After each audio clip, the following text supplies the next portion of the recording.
Hi and welcome to Take Time to Create. This is where we take time out of our everyday lives to create new and wonderful things. Today we have a mini landscape, and it's a fabric landscape like these in the background here. I have two of my samples of fabric landscapes that I do, and I normally do them in a large. This is a 20 by 20. This is 20 by something else. I don't remember. But anyway, normally I do them large on canvases, but I am going to shrink it down and do a tiny landscape canvas, and it's going to be an ocean sunrise, and I'm so excited and I can't wait to show you guys what I do with that. So let's get to creating. So we're going to work on a mixed media landscape, and I have one of these trays, and I made those shadow boxes out of the other two trays, and this is the third one. This is the middle size. I will insert in the iCard up somewhere, wherever the iCard goes, up at the top if you want to see that video where I made shadow boxes using old photographs. Well, let me put a map down so you can kind of see it a little better. It just blends right in with my background here. So what I'm going to do first is paint the whole thing black. I'm going to paint the top and the sides and the edge here black. And the shadow boxes, I used this side, and I created a recessed shadow box. For this project, we're going to use this side, and we're going to make a fabric mixed media landscape. I've made these on canvases before, and they're pretty large, but for this one, we're going to do a smaller one. It's portable. It's going to be really cute.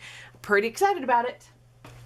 So I have Liquitex Basics, and this is the color Mars Black, and I'm just going to paint over the whole thing. I'm just going to put a little bit on the top. Now, it doesn't have to be perfect. This is just so that it's got that same color all the way through. Sometimes fabric is a little transparent, and so when that happens, you want to have the same color base everywhere. Oh, I think I have a hair in there. Aw.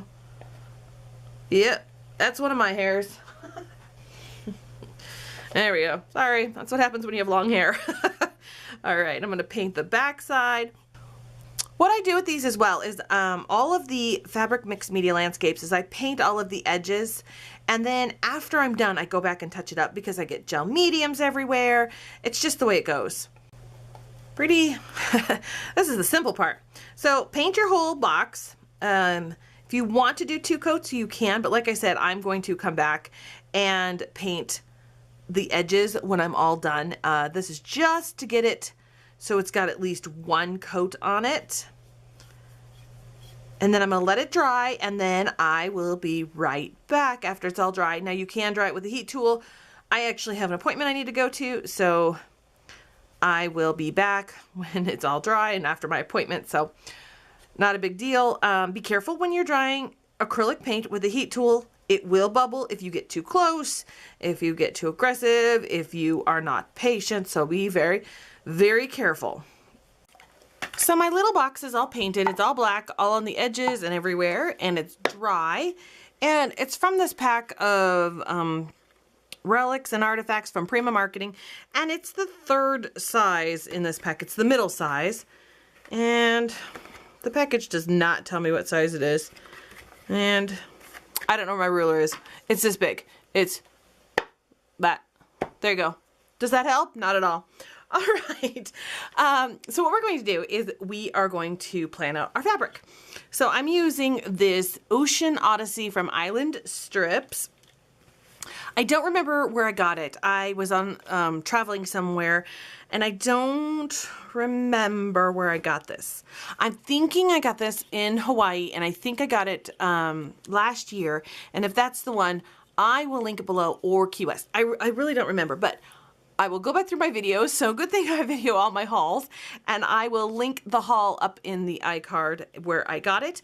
But these are beautiful. Look how gorgeous this fabric is. And I love strips for this project. And so what we want to do, since this is going to be, I don't know if I told you, sorry, this is going to be an ocean sunrise. So we have some beautiful ocean colors, and there's 2 rounds of the same colors. And I will also link this down below. Not sponsored. I bought all this, of course. And I have some really, really pretty blues for the ocean.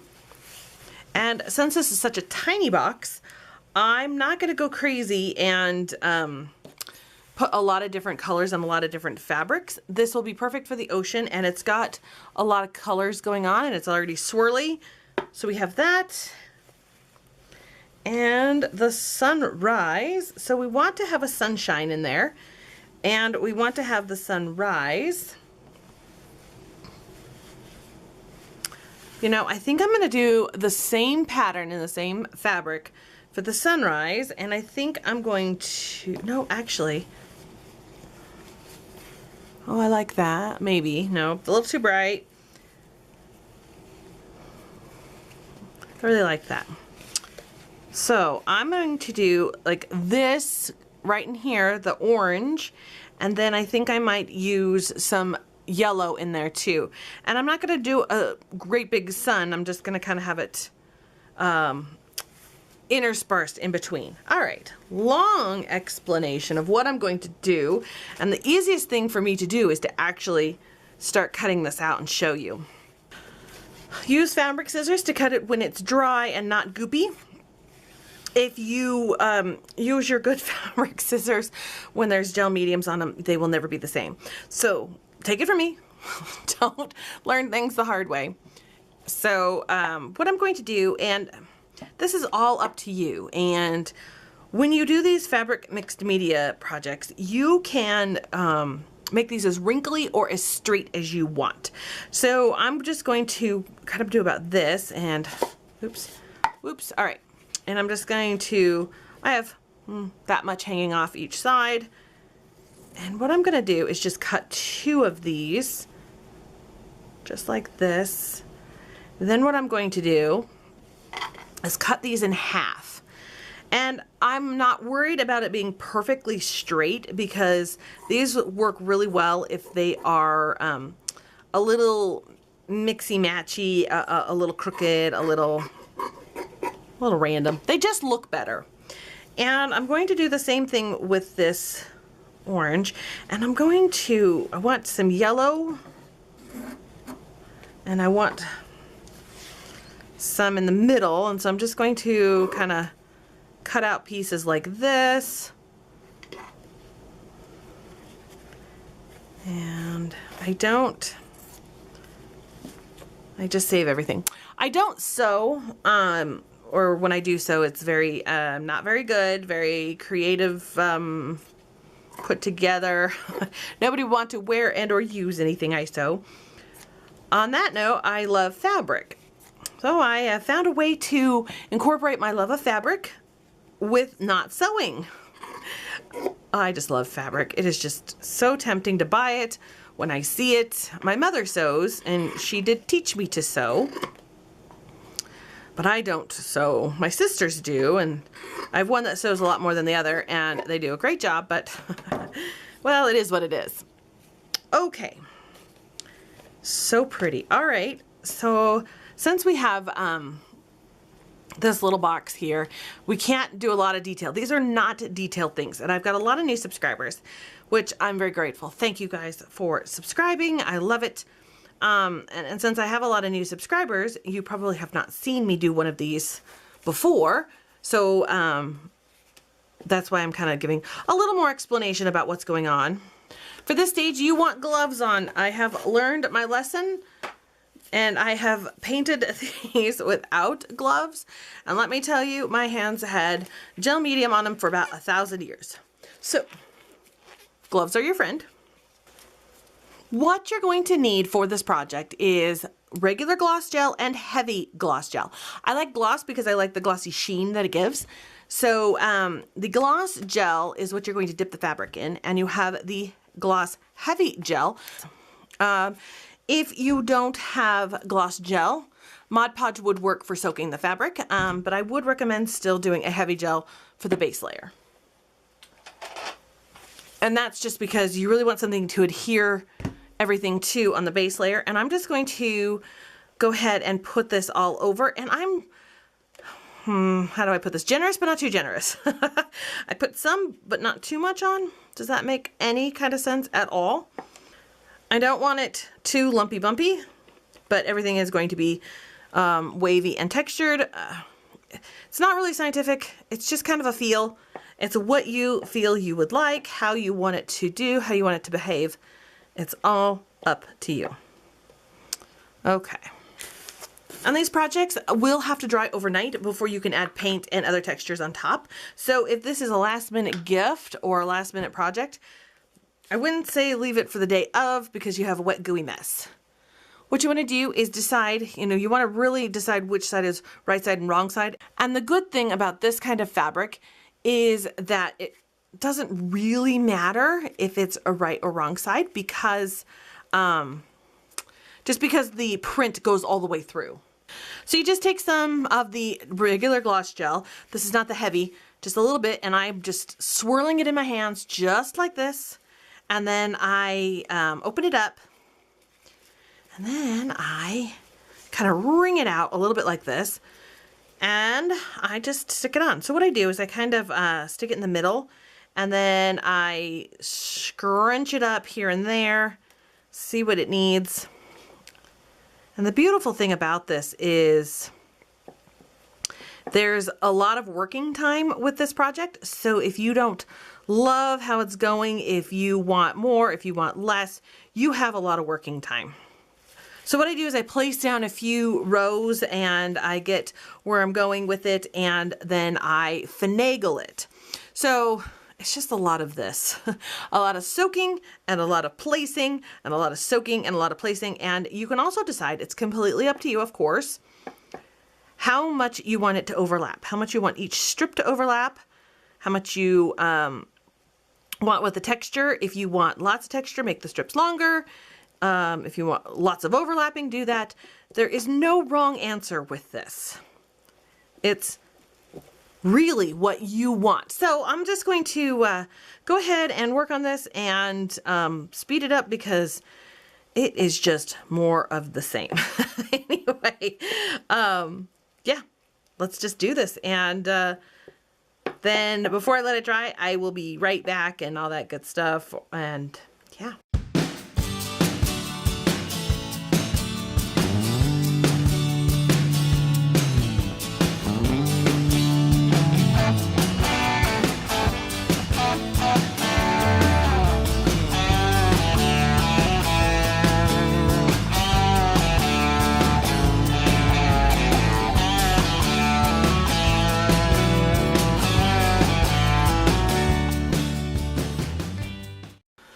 Right. So, oh, this little, I have to say, this little tiny canvas is actually so satisfying just because it's just so small and it's so fabulous that I'm already done placing it. I have to say the big canvases that I do, it takes a while.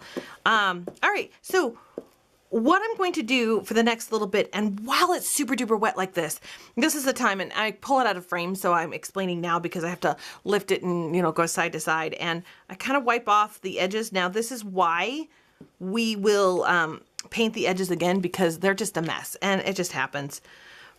So you paint it so that, you can get all the way to the edge, but I will wipe off what I can, but it won't be perfect. We'll paint those later. Now is the time to move things, make sure everything goes to the edge, make sure that everything is covered. Look at it from side to side angles so that you've got all of the black covered. And yeah, so I'm really kind of loving it. I wanted more sunrise as opposed to water. So that's what we're going. So we're just looking kind of on the horizon, way out. So yep, and we're going to add more things on top. So you just have to kind of think ahead and plan ahead, and we'll paint and add some other textures on top. So yeah, that is where we're at. Like I said, I'm going to take some time to make sure it looks how I want it to look. Now remember, it's going to dry clear. So if you have anything that is looking like it's a little cloudier, this stuff will dry clear. But if you have any big puddles, now's the time to kind of wipe them up, because you don't want big puddles. But you do want to have just a little bit, have it all wet. You do want to have it all wet. There we go. So that's that. I will be back, and this is going to dry for actually 24 hours so that it is nice and dry so that we can add everything on top. So let me do that, and I'll be back later. All right, so this is all dry now, and you'll find strings on the sides. So just cut those off when it's all dry. It's been drying for a few days, so I know that it's good to go. And the great thing about this technique is that this is rock solid. Now, if you like it like this, then just stop. And I'm actually going to zoom in a little bit. There we go, that's better. Now you can see it in the full frame. And if you like it at this stage, just leave it. Just be like, okay, I like it. I'm not gonna worry about it. For me, I want to add more on top of it. So at this stage, I like to add paint. And I really wanna make it shiny and sparkly. So I have some Finnabar Sparks paint. I might add some of her metallic paint. And I have a few colors, light patina and I don't even know what color, royal blue, maybe some gold rush. The coral reef doesn't look like it matches, but I do have this gold amber. I might use those, but I really like these two for the ocean and the sky. I also have Dragon's Eye as well. So 3 colors. Shake them up really well. And oh, let's see, did I glue it shut? Nope, okay. Sometimes they get stuck together. I'm gonna tip this sideways, because I'm right-handed and it's easier for me to paint. Just take a teeny tiny bit on your brush, and I'm just going to lightly dry brush over the top, very lightly, and it's just going to give it some shimmer and sheen, and I like it. Now when you paint over, you don't want to cover up the pattern, so you can see how there's the swirly pattern. You don't want to cover that up. You want to still be able to see that, because that's the joy of working with a fabric. And this is unicorn hair, and it's one of my favorites. I use this one quite a bit, and it's just going to just lightly on the top, and I think I'm going to go back over it with the gold color because I don't want it too shiny. And I'm going to actually take this color, got it in a mess, down into the ocean, because it's nice to have some color from the top and the bottom just to kind of bring it all together. And all you're doing is just highlighting the very tops of the painting here.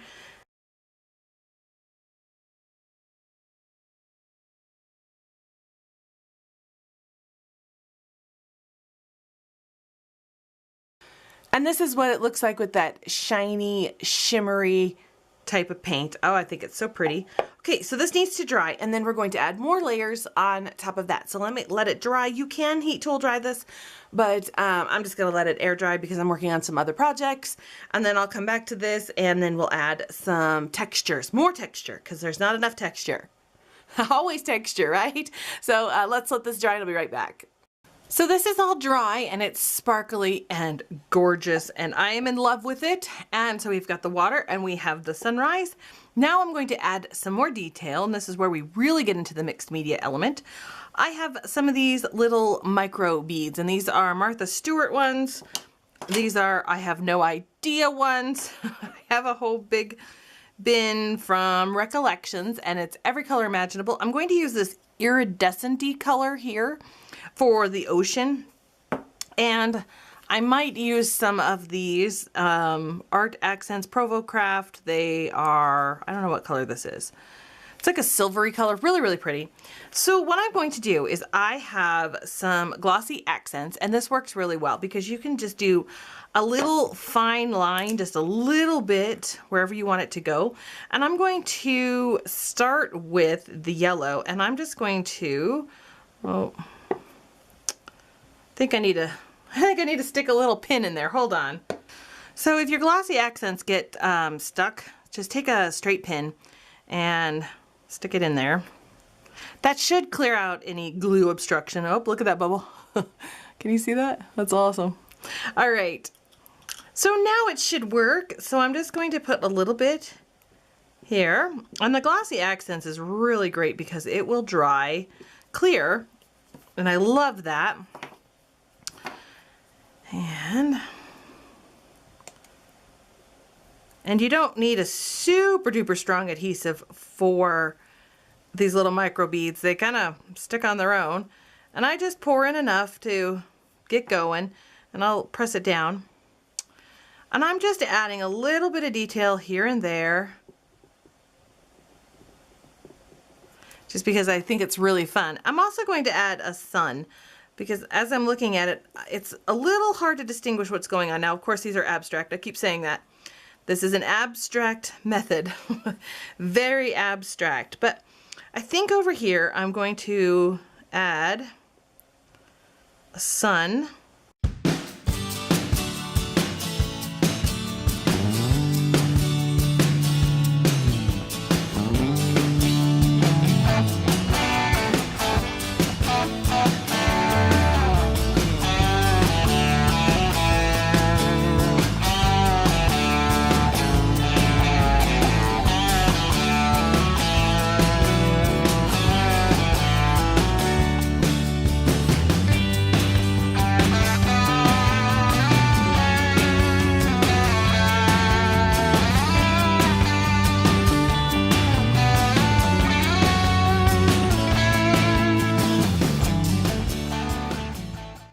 All right, there we go. That's it. We are done. You can see the sun peeking out like this, and you can see the iridescent on the microbeads. When it's all dry, completely dry, I'm gonna let it dry for 24 hours. I'm going to do this off camera where I just take a soft brush. After 24 hours, I want to make sure it's all nice and solid. And I'm just going to gently brush off all the little microbeads that don't want to stay. And also off camera, because it's really not that exciting, I'm going to repaint the sides with that same black just to freshen up my edges. And when you're all done and it's been dry for a few days or a week or so, I take this outside and I spray it with a UV protectant spray, because it is fabric and fabric can tend to fade and you want to protect it. I know the gel mediums protect it, but a UV spray, it just makes me feel better. It will protect it as well. And so just make sure you do that. I use a Krylon, but I'm sure there are others out there as well. You can get them at your local art supply store. And that's all I'm going to do to finish up this little landscape. Thank you so much for watching. I hope you enjoyed the little mini fabric landscape. If you like this video, give it a thumbs up, subscribe to my channel. Don't forget to press the little notification bell so that you know when I post new videos. I have 2 Instagrams, Take Time to Create, and that's all my crafty goodies, and Linda's Journey 78, and that's just my personal journey. If you would like to follow along on both, I would love to have you. I also have Facebook and a blog, so you can follow along on anything or everything, or take your pick. Thanks again for watching, and I will see you guys next time.